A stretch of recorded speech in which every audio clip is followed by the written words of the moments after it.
Do you want to learn how to ferment your own vegetables and jalapeno slices? Stick around. I'm Mary, and today we're going to be making fermented jalapenos. So the first thing we're going to do is start by putting on our gloves. I use these nitrile because it also lets me still work my electronics if I need to. And if you don't have gloves, you can coat your hands with olive oil before you get started. You just want to make sure, this colander strainer, you just want to make sure that you don't touch your eyes or anything like that. So we're just going to start off by cutting off the tops and any bad spots that there are. We're going to leave the seeds in. Some of these look a little funny. They all came out of my garden. It's my second picking of them. Like these were hiding. Ooh, I can really smell them. So fermenting has been my newest favorite love. And because basically all you do is add a little salt water to your vegetables and wait a few days and they're ready. They're so good. And so that's what I'm going to do with this small harvest here.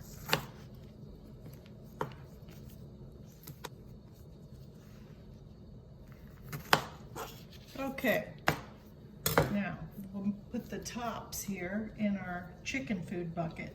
Chickens don't react to heat like humans do, so this is that neat colander, measuring cup colander. So I would guess we started with about 4 cups because it was overflowing. So to slice these, I'm just going to be using my Pampered Chef quick slice, and that way I will ensure they're all the same size. So I'm just going to fit those on there.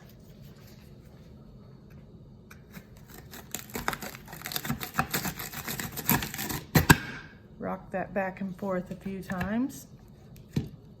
And then I have my slices all the same size.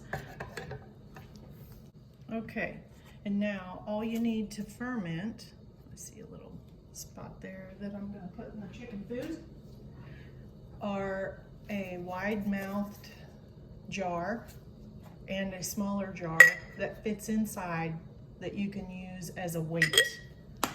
And so I'm going to use my canning funnel. This is just a normal canning funnel to dump these in. Dump these slices right in.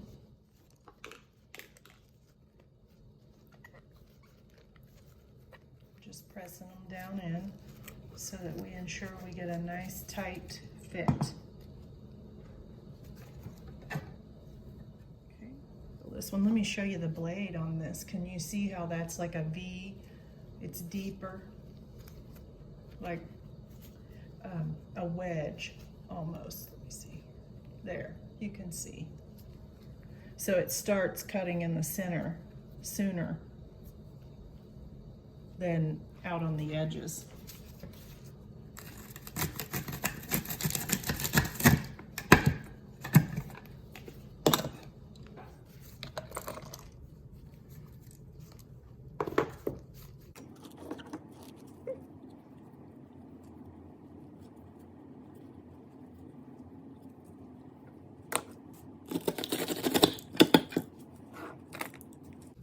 All right,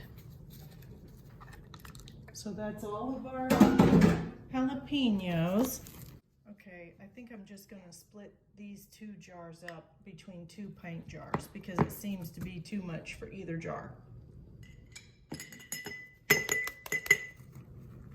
Okay.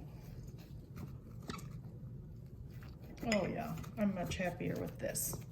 So now that I have it separated between the 2 pint jars, I'll need 2 4-ounce jelly jars to use as weights, and we're going to go ahead and make our brine. So I'm going to go ahead and start with 1.5 cups, and I'm going to use 3/4 of a tablespoon of salt. So I have just a little over 1.5 cups of water in here. I don't know if you can see the readings on it. And I'm going to use, this was filtered water. You can use well water, you just can't use water that has chlorine in it. No chlorine. And I'm just going to use regular canning salt. You don't want to use salt that has iodine in it.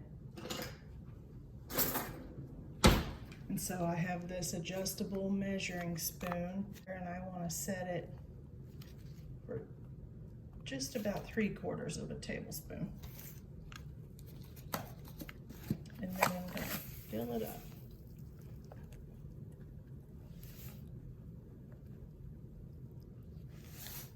Okay, so there we are.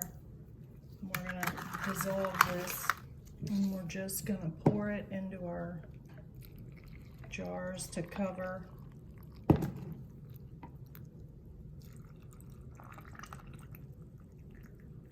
the slices. All right, so make sure they're completely submerged with the brine, or have enough to cover them. If not, you have to make a little more. And then I'm just going to sit this in, and you can see it pushes down your jalapenos and raises your liquid level. And then how I cover them is I just take a coffee filter and put over the top, and then I take the canning ring and put it on there as far as I can without pushing liquid out.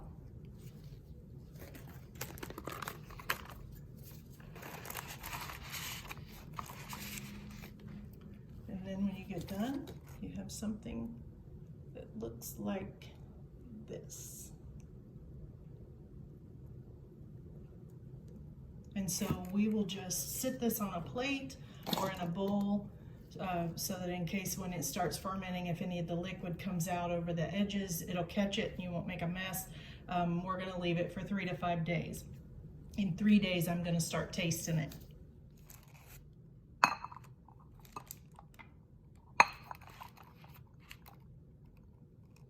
Okay, here we are on day 3. I've already tasted them this morning when I got up. I couldn't wait any longer. And they taste really, really good. I was surprised at how good they tasted. You can have a look in there. I'll pull one out.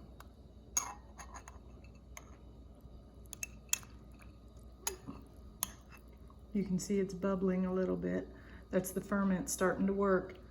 But the taste isn't quite as strong as I'd like it, so we're just gonna let them ferment for 2 more days and taste them again. Well, here it is, day 7. It turns out I got busy on day 5 and day 6, but with fermenting vegetables, they only ferment more. They don't go bad. So I'm gonna go ahead and taste these for you here. Oh, they smell so good. I just want to taste it to make sure I like the flavor.